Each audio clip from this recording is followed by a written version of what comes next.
السلام عليكم ورحمة الله وبركاته. أهلا وسهلا بيكم في قناتي قناة أكل صحي مع إيمان. النهاردة بعد ما عملنا تجربة المكرونة بالكريمة والصوص الأبيض على 20 ثانية بغطا السوفت لاين وبالنافاجينيو، هنا هنعمل برضو تجربة جميلة جدا لكن بدون النافاجينيو، هنجربها على البوتاجاز. دي أنية مقاس 24 3.5 لتر على البوتاجاز مطفي اهو. هبدأ احطها وجايبه زي ما انتم شايفين كده تفاح وكوسه وجزر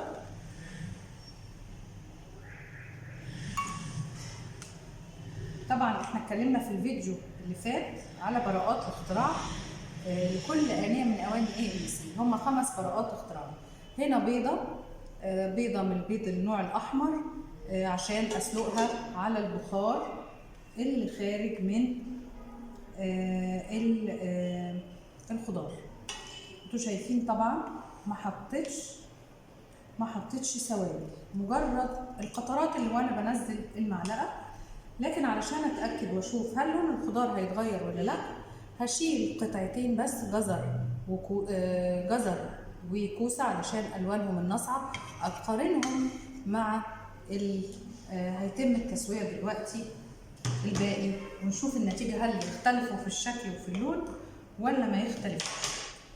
حاجه جميله كمان هحطها بصل. طيب البصل ايه اللي دخله مع الحاجات دي؟ هنشوف. هنا بقى هيقول لي ايه. هنا البصل، شايفين بصلة في وسط التفاح ده كله. لما تشرفونا في فرعنا اي فرع من فروع AMC هتجربوا التجربة دي وهتشوفوا النتيجة وتشوفوا اذا كان التفاح لقط من البصل ولا لا، لان دي براءة اختراع عندنا.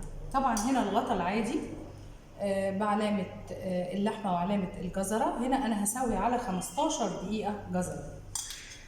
اغطيه.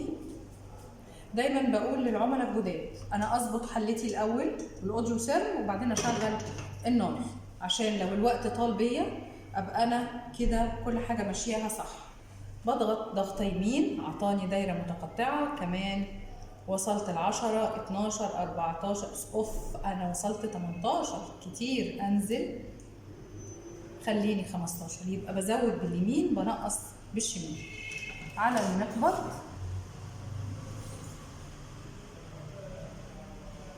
زي ما انتم شايفين كده ظاهر. هقربه لكم شويه.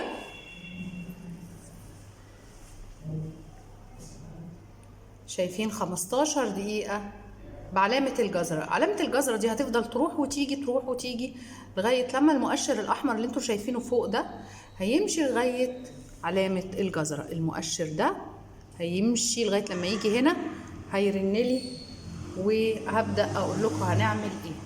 شايفين ألوان الخضار؟ خليكم فاكرين اللون ده كويس علشان بعد الطهي هنشوف يا ترى حصل فيه تغير ولا لا. شغلت النار. هنا زي ما انتم شايفين الآنية زي كل أوانينا بتتكون من 5 براءات اختراع: السبيكة، ألفا ميتال كرافت، البلاتين، وتيتانيوم، ونيكل كروم 18/10. القاعدة قاعدة ذكية بتختزن الحرارة وتوزعها على الأكل حسب حاجته. المقابض ما بتسخنش زي ما شفتوا في كل تجاربي. المقابض ما بتسخنش وهو على البوتاجاز، تسخن لما يدخل الفرن. الغطا فيه سنسو سيرم وفيزو سيرم عشان ينقل لي درجة الحرارة. هنا هسيب التجربة دي لغاية لما يبدأ الأوديو سيرم يكلمني. هبدأ بتجربة ثانية. عندي الشواية. شواية AMC تختلف عن أي شواية تانية ممكن تكون حد فيكم شافها. الشواية دي شواية فيها بروز هرمية. البروز الهرمية دي هي اللي بتديني ريحة وطعم الفحم بدون فحم وبتساعدني. طبعا دي براءة اختراع كبيرة جدا. برضو الشواية من 5 براءات اختراع: السبيكة، القاعدة، المقابض، الغطا فيه سنسو سيرم، والمقبض فيه فيزو سيرم. هنا عايزة أشوي حتة فرخة، فأنا بغطي الشواية وأجيب الأوديو سيرم بتاعي اللي هو المتحدث الرسمي لأوانينا واظبط هنا. شايفين السهولة في الاستخدام؟ هو تكنولوجيا عالية لكن سهولة في الاستخدام. أنا هنا بعمل إحماء للشواية، أي مقاس بقى ما بتفرقش معايا. وهنا الجزر والخضار السوتيه والكوسة كل دوت بيستوي على 15 دقيقة. طيب أنا الشواية استخداماتها، يمكن الآنية احنا عارفين هنطبخ فيها أكلنا المعتاد، إذا كان بغطا السوفت لاين سريع أو بالغطا العادي في وقت قريب من العادي، أقل شوية لكن قريب من العادي. هنا الشواية إيه اللي بحصل عليه زيادة عن أي شواية تانية؟ هنا ده السؤال اللي أعرف أنا لما أختار AMC شواية AMC إيه اللي هيعود عليا؟ هيعود عدة نقاط. إيه هما؟ أولاً شواية مصنوعة من سبيكة صحية غير متفاعلة، ده شيء متميز جدا. ثانياً مش هستخدم فحم زي الشوايات التانية وأكلي يلوث بالكربون، وده نوع من المخاطر والمنتجات الرديئة جدا مضرة للصحة. الحاجة الثالثة إن أنا بشوي على درجة حرارة أقل من 100 درجة حرارة صحية، وكمان بحصل على ريحة وطعم الفحم بدون فحم. بالإضافة إن أنا بقدر أرجعها زي ما انتم شايفين كده، شواية بقالها 10 سنين بالشكل ده، طبعا حاجة لا تصدق. بقدر أخلي شوايتي كده لأن هي ما بتحتاجش مجهود فعلا في التنظيف. بقدر أشوي بيها كل أنواع المشويات، لحوم بعظم أو بدون عظم، خضار، أي برجر، كفتة، كله ممكن أشوي بيها. أي مقاس من المقاسات ال3 24 دائرية أو 28، دي 28 أو 32 اللي بتاخد 4 سمكات بوري جنب بعض حجم كبير. في كل الحالات الشواية بتقدم لي نتيجة ممتازة. بالرغم كمان بقدر استخدمها مش شوي، بقدر ادخلها الفرن، استخدمها كصينية، اقدر اعمل فيها على البوتاجاز اخبز بيتزا وحواوشي. والشيء الخطير اللي خلاني اشتري شوايتي انا شخصيا الكنافة يعني سرعة مهولة، وحضرتك بتعملي كوبايتين شاي تقدري تعملي قرص كنافة بمنتهى السهولة والبساطة. سامعين؟ وصل بيقول لي هنا ماينس، يعني ايه؟ وطي النار. انا وصلت لدرجة الحرارة اللي هيتم التسوية عليها صحيا.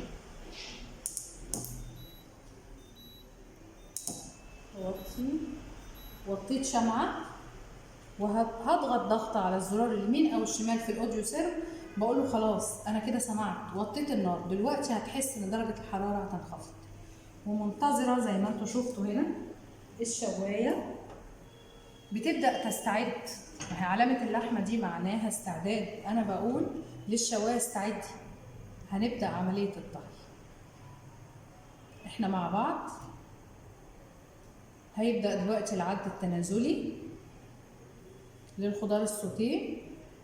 انا عايزة توصل علامة اللحمة، لو شايفين وصلت 14، نزلت دقيقة كده. بعد ما وصل لعلامة الجزرة نزلت دقيقة، وهكذا هنفضل ننزل في الدقايق لغاية لما نوصل 00. هيكمل على البوتاجاز وانا مستنية المؤشر قرب من علامة اللحمة. انا هنا مجهزة حتة فراخ كنت متبلاها بليمون وفلفل اسمر، طبعا حسب ذوق كل حد. انا ليه ما بحطش ملح؟ لان طبعا الملح يعتبر سم ابيض زي السكر زي الدقيق، الابتعاد عنه خير، فانا بحاول ابعد عنه بكل ما استطيع. شويه الليمون اللي انا تبلته فيه املاح معدنيه، ربنا خالق حته الفرخه فيها املاح معدنيه، انا عايزه استفيد بالاملاح المعدنيه دي، احس بطعمها ولا اني اضيف ملح خارجي. بدل ما نقول ملح الهيمالايا وملح، لا انا كده هاكلها هتعجبني، احس انها حلوه. لكن في بعض الناس بيحبوا الملح زياده. اللي بيحب الملح زياده مثلا لو قلنا بيحط ربع معلقه هيحط نص الكميه، هيقلل. يبقى انا استفدت ان يا اما منعت الملح الخطر او قللت كميه الملح اللي جسمي بيتعرض له. دي قربت وهنبدا دلوقتي نشوف هنعمل ايه. يرنلي بس ويقول لي انا وصلت لعلامة اللحمة، علامة الاستعداد.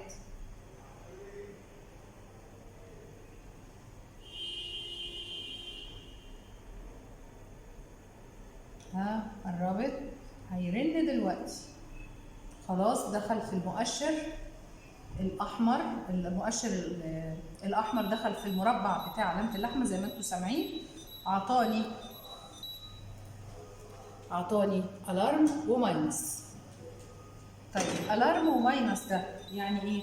يقول لي انا استعديت، جاهز للشوي، يلا ابدأي اشوي. فانا هبدأ اشيل الاوديو سير، اقفله بضغطتين متواصلتين يمين وشمال، سكت، شلت الغطا بسم الله. طيب حاجة تانية ملحوظة عايزين نقولها، لو أي شواية في الدنيا تعرضت للحرارة الوقت ده أكيد لونها هيتغير إلا شواية AMC، وده في فصل السبيكة الطبية اللي هي فيه. هنا أنا جايبة حتة الفراخ ومتبلاها وحطاها في منديل علشان أحصل على أكل بريحة وطعم الفحم زيادة. ليه حطيتها كده وجففتها؟ علشان لما تكون مجففة بيبقى الشوي أجمل وأحسن.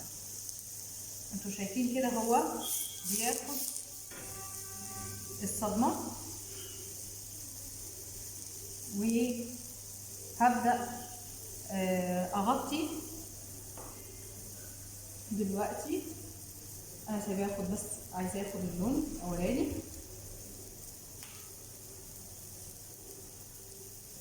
يا ريتكم معانا كنتوا تشموا الريحة كويس. وهبدأ دلوقتي نغطي ونظبط على علامة اللحم. سمعتوا؟ هنا بيقول لي ماينس، النار برضو عالية. أنا وطيت لتحت، هنا هوطي شمعة لفوق. وطيت شمعة وقلت له خلاص أنا مش عايزة أقطع غير لما تشوفوا الوقت البسيط ده. شايفين طلعت إزاي في إيدي؟ شوفوا أخدت صدمة قوية. الصدمة القوية هنا أنا ما رضيتش أستنى عليها زيادة عشان أوريكم إن هي مفيش حاجة لزقت وخرجت بمنتهى السهولة. لكن الوش التاني هنحط الغطا بتاعها ونظبط على علامة اللحمة تاني علشان يديني بقى اللون اللي أنا عايزاه، عشان أعرفكم إن لو حبيت أشوي أقدر أحصل على جميع الدرجات الطهي. هنتظر قدامنا يوصل لعلامة اللحمة ونشوف النتيجة. أنا هشيل ده اتفضل.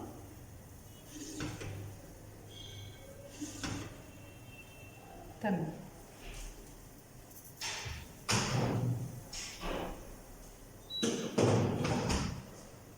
مين اللي بينده لي؟ شايفين الحلل بتتكلم، بتنده، بيقول لي انا وصلت علامة اللحمة الأولى. لا أنا عايزاك توصل لآخر المؤشر، لأن هو كان المؤشر نزل عن علامة اللحمة الأولى. الكلام ده كله بكون مع كل عميل على كل وسائل التواصل، تليفونيا، واتساب، بحيث ان احنا نوصل للنتيجة اللي احنا عايزينها كاملة. اكل صحي، طعم بدون دهون افضل، وكمان بكامل فوائد. هنا خضار السوتيه بقى 9، وده خلاص قرب يرن ويديني اشاره ويقول لي خلاص الشوي تم. اتفضلوا معانا. الريحه جميله جدا. الفيديو الجاي ان شاء الله هيكون فيديو القلي، الوok. ليه الوok؟ لان الوok هنا بحافظ على الاكل والقليه والزيت بصراحه فوق التميز. وليه براءات اختراع وكلام تاني كبير خالص، خليه الفيديو الأقل.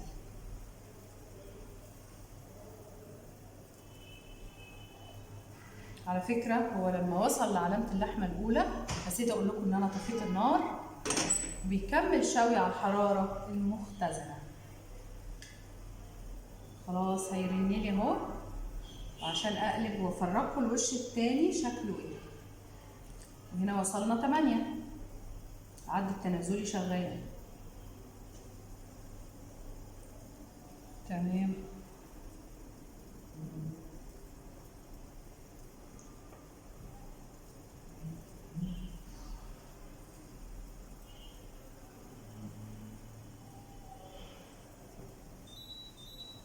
تمام كده رنلي، قال لي خلاص انا اعطيت لك الصدمه والتسويه الكافيه.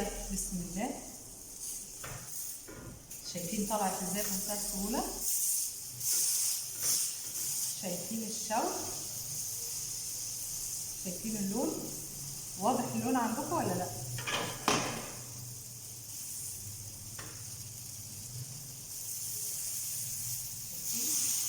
انا بقى عايزه الوش الاولاني اللي انا طلعته فاتح، بس ده كان بغرض، انا قصدي ان انا اطلعه فاتح علشان محدش يقول لي ان ممكن يلزق. لا هو ما لزقش، هو اخد الصدمه على طول. انا لو سبته شويه كان هياخد الطبعه بتاعه البروز دي ويديني شكل جميل. وطبعا في عندي فيديوهات وحاجات كتير لكده، لكن انا دلوقتي عايزه ابين لكم ان الحاجه ما بتلزقش وطعم وريحه متميز. شايفين؟ مجرد عملت بالشوكه كده، على فكره انا طافيه النار، مفيش نار خالص. بسم الله بسم الله. شايفين؟ اتشوت. طبعا الحته الصغيره زي ايه؟ الحته الكبيره في التسويه. تمام. هنجيب شوكه تانيه عشان اقلب.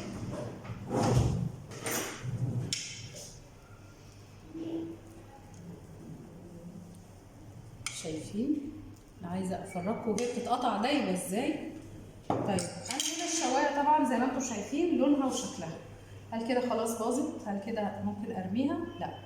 انا هنزل شويه ميه زي ما انتم شايفين الصوص ده. هي كل اللي بيحصل ان هي كده هتنطر كل حاجه فيها وهتتنضف. طب الحراره العاليه دي ما حرقتش حته الفراخ ليه وخلتها سودة او خلتها ناشفه بدون اي سوائل؟ دي براءه اختراع القاعده، وده اللي بنقدر نقول ان احنا بصراحه كسبناه في اواني AMC. هستنى فاضل 5 دقايق بالظبط هنا على الخضار السوتيه، نرجع نشوف النتيجه عشان ما اطولش عليكم. يلا هنا هنرجع ونشوف ايه اللي وصلنا ليه. الخضار السوتيه فاضل عليه دقيقة، وهنا نشوف الشواية يا ترى هتنضف ولا ايه النتيجة هيحصل ايه. بسم الله. انا لسه ما حطيتش حاجة على فكرة، فتحت الغطا بصوا بحاجة بايشة. بسم الله. انا بسفنجة بمنديل وبشوكة عادي جدا. خلاص الخضار السوتيه بيقول لي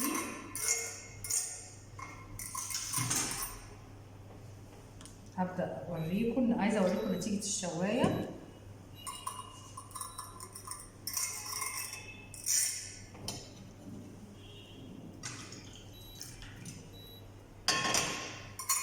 كده طبعا انتوا شايفين ان انا بستخدم المعلقه او الشوكه العاديه دي فتافيت المنديل. خلاص كل حاجه كل الاثار راحت تحت الحوض بقى، ترجع زي الفل زي الاول. هنا خلاص قال لي 0-0، خلصنا الاكل. نطفي النار.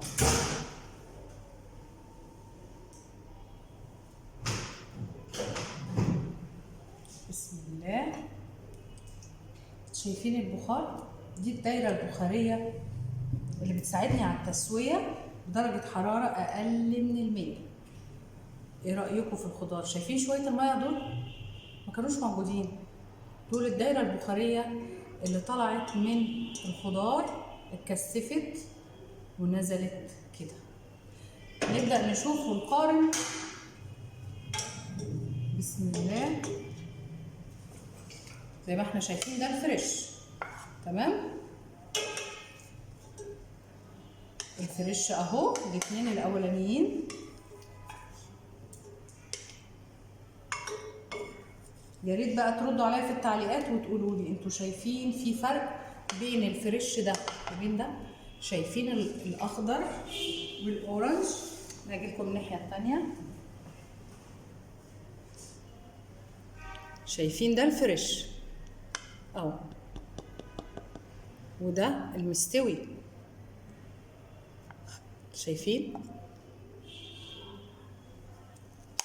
شايفين اتقطع ازاي الكوسه؟ شايفين دي الكوسه الفريش. شايفين التفاح لونه ما اتغيرش. ازاي التفاح ده يستوي مع الجزر؟ ازاي يستوي مع الكوسه؟ ازاي جنبه بصل وما فيهوش طعم؟ ده بقى اللي هنشوفه في البرزنتيشن في اي فرع من فروع AMC. طيب في حاجه تانية عايزين نشوفها ونتاكد منها. انا دلوقتي عندي البيضه اتسلقت على كل ده. عايزه اشوف ازاي البيضه دي اتسلقت في الوقت ده وعلى البخار، مش محطوطه في ميه. هي الدايره البخاريه يمكن هتلاقوا في قناتي، هتلاقوا فيديو على سلق الذره الاصفر على البخار. ارجعوا له هيفرق معاكم جدا. هنا انا البيضه خلاص بقشرها بس عشان اوريكم حاجه مش هتشوفوها غير في سلق البيض في اواني AMC فقط. حاجه مميزه جدا. معلش هي سخنه، بحاول اقشرها بسرعه.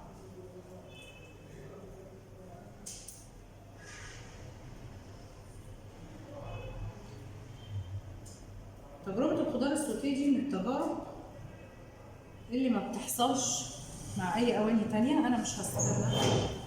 أقشر. بسم الله.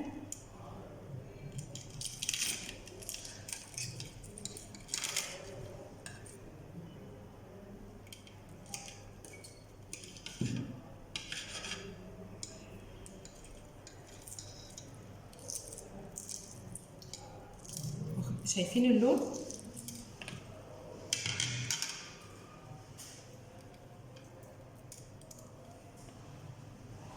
شايفين اللون؟ شايفين درجة التسوية؟ عايزة أقربها لكم أكتر حاجة. شايفين اللون؟ درجة التسوية، مفيش الطبقة الجراي ما بين البياض والصفار، كله مستوي زي الفل. الأبيض أبيض ناصع، لأن ده اتسلق على درجة حرارة أقل من الغليان. اتكونت الفيتامينات اللي فيه بتتكون على درجة حرارة 80، ده علميا مش كلامي، بدون أي أضرار تعود عليه وتكون طبقة الجري اللي بتكون مضرة جدا وغير صحية. طبعا مش عايزة أقول لكم إذا كان الخضار السوتيه ولا البيض ولا المكرونة ولا الفراخ، كله شيء ممتع وشيء متميز جدا جدا بأواني AMC. أتمنى ما أكونش أزعجتكم، أتمنى الفيديوهات تعجبكم. طبعا اللي يتفرج يا ريت يشجعني بلايك وسبسكرايب وشير، وتشرفونا في كل أفرعنا: مصر الجديدة، المعادي، المهندسين، طنطا، المنصورة، اسكندرية، لوران وسموحة. وأرقام تليفوناتي في صندوق الوصف.